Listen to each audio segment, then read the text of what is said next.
So there's two ways to walk into Tijuana. You have Ped West and Ped East. Ped West is where the outlet center is, the shopping mall. Ped East is where the trolley drops you off, and there is a McDonald's right there.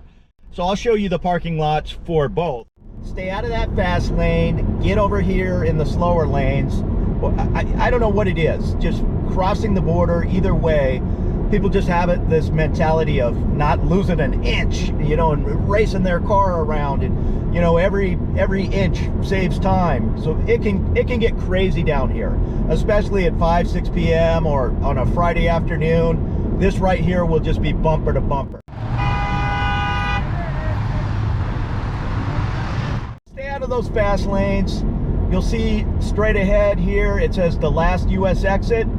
If you're afraid, it's your first time, we'll take the second to the last exit, this Via de San Isidro, that's fine. But the last U.S. exit, that's also fine. All of them are going to be backed up. This is a real busy area. This is the busiest border in the world as far as traffic. So keep that in mind.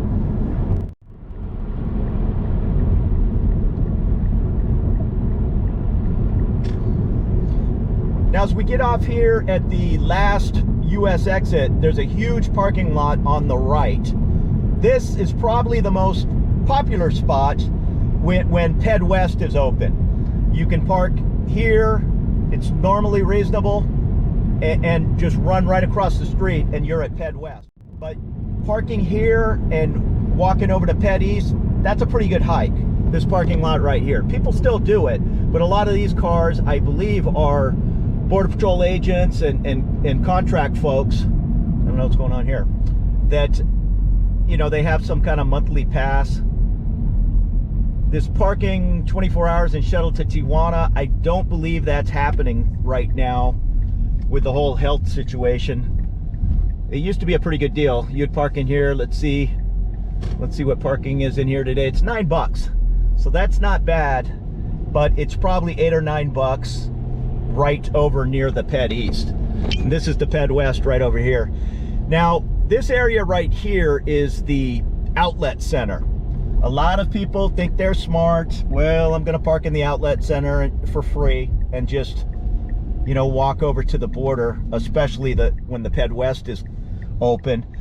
I would not recommend it. Have I did it in the past? Yes. That was also 10 or 15 years ago when all this was brand new. They've kind of caught on to all those tricks. There's security guards and cameras everywhere. And I don't know, to save $9 to park here for free, you might come back and find out you have to pay whatever it is, $300 to go get your car from the tow lots. Or if nothing else, there might be a boot on it. I have seen those like New York style boots on the wheels. If you don't park in that large lot right when you exit the last exit off the I-5, there's a smaller lot over here. He's charging $12 Monday through Thursday, $20 Friday through Sunday. Okay, what is that? 50 yards away, it was $9 today. So just this little bit of difference. Where that US flag is where you're crossing at Ped West if it's open. You're going to park in this large parking lot. You can take your chances parking in the outlets. I would not. If you absolutely want to park free on this street, maybe 1 mile down, there's some apartments and people park on the street down there. But then you'd walk across the street when it's open to the Ped West here. I'm going to walk down there. The port is closed, so they might chase me out of there. A guy walking around a closed border with a camera. But I'll go down there and try to get a shot for you. Normally this area would just be full of hundreds of people. There'd be no question at all as to which way you're heading to head into Mexico. Again, it's all closed up right now, so it's nice and quiet. But this long sidewalk, you just follow it and you'll go straight into the Ped West.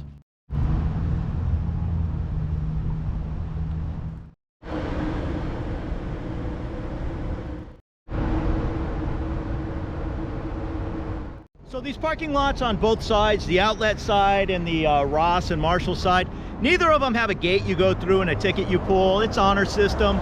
The best advice is don't use them and, you know, head into TJ. But if you insist on doing it, day trip better, Late at night, you're just asking for trouble. The Marshalls raw side, I wouldn't park over there at all. They're a little more aggressive. I mean, even when you pull in there to go into Marshalls, there's a security guard like eyeballing you, you know, which way you're walking. So that is the last exit. That big parking lot is right there. Over here is Ped West. If you parked in that big lot and you wanted to walk to Ped East, you walk where this big truck is to the right, and there's a bridge that goes over traffic to Ped East. Usually driving home from Mexico is a mess, but driving into Mexico can get a little busy late in the afternoon, early evening, so keep that in mind. So this is just a typical Wednesday afternoon. It's about 5 p.m. and this is the traffic. Everybody heading into Mexico.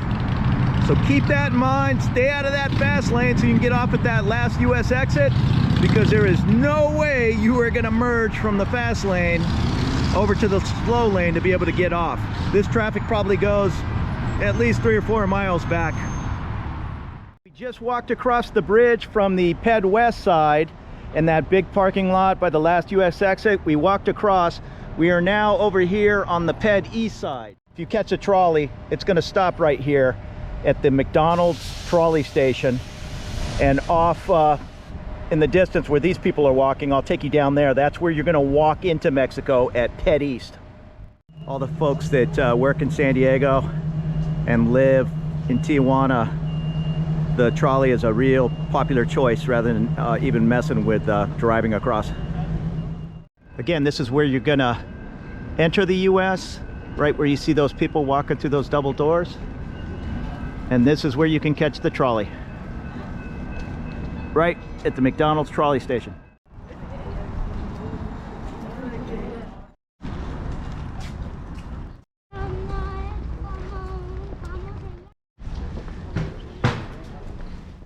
And this is it. This is the Ped East exit into Mexico. Go through those turnstiles. They'll ask for your passport, charge you for that 180-day visa, and in you go. You just follow those crowds, turnstiles, and that's it. You're in Mexico. Now, there's a lot of arguing going on whether you need your passport or not to enter Mexico and come back to the US. While I agree, if you show up at the US border with, just say, a California driver's license, they're gonna let you into the US. They're gonna give you a bit of a hassle. Where the problem lies is now with the whole health situation, you're not gonna get into Mexico with just a California driver's license. I mean, you might be able to, but the letter of the law right now is you need the FMM, which is about $31. They put stamping on the visa, they stamp your passport. If you don't have a passport, maybe you'll get lucky. The guy will just take the 31, put it in his pocket and let you in, but you might get turned around. I do need to say that's walking in. Driving in right now, as of the end of January 2021, there's just too much. You saw the traffic. There's just too much traffic for them to check everybody's passport. They certainly don't stamp it. So driving in, not a problem. And coming home, yeah, I guess you can play dumb and just, here's my driver's license, and they're gonna let you in. They might hassle you a little bit.